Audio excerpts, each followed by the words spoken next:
The older you get, the more you realize how happenstance has helped to determine your path through life. You're about as useful as a one-legged man at an arse-kicking contest. I feel as though the camera is almost a kind of voyeur in Mr. Bean's life, and you just watch this bizarre man going about his life in the way that he wants to. I want to express myself in a different way.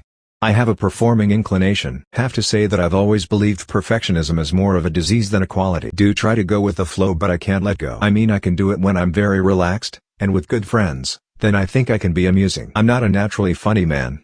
I find that I can only be funny if I become someone else, but I always feel that whatever I do, I could do better. I suppose it is perfectionism. I consider myself more of a visual comedian than a physical one. I have always worried about things more than I should. Funny things tend not to happen to me. I am not a natural comic. I need to think about things a lot before I can be even remotely amusing. Nope, I don't enjoy work generally. Not because I'm lazy. It's just also stressful and worrying. I like to juggle with one ball at a time. Then I put the ball down and do nothing for extended periods of time. It's not easy to take a sitcom and turn it into a feature. I'm as poor as a church mouse, that's just had an enormous tax bill on the very day his wife ran off with another mouse, taking all the cheese. I can be reasonably funny and lighthearted when I'm in the company of good friends, but I'm not a jokesmith. I tend to be quite serious. Mr. Bean is at his best when he is not using words, but I am equally at home in both verbal and nonverbal expression. The clear problem of the outlawing of insult is that too many things can be interpreted as such. Criticism, ridicule, sarcasm, merely stating an alternative point of view to the orthodoxy, can be interpreted as insult. People think because I can make them laugh on the stage, I'll be able to make them laugh in person. That isn't the case at all.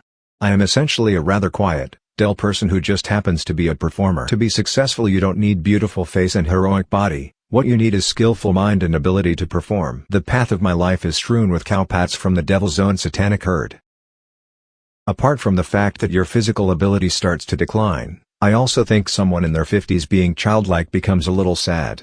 You've got to be careful. No, I was only funny on stage, really. I think I was funny as a person toward my classmates when I was very young. You know, when I was a child, up to about the age of 12. Your services might be as useful as a barbershop on the steps of a guillotine. I think I have an inner confidence that my tastes are pretty simple, that what I find funny finds a wide audience. I'm not particularly intellectual or clever or minority-focused in my creative instincts. And I'm certainly not aware of suppressing more sophisticated ambitions. Mr. Bean is essentially a child trapped in the body of a man.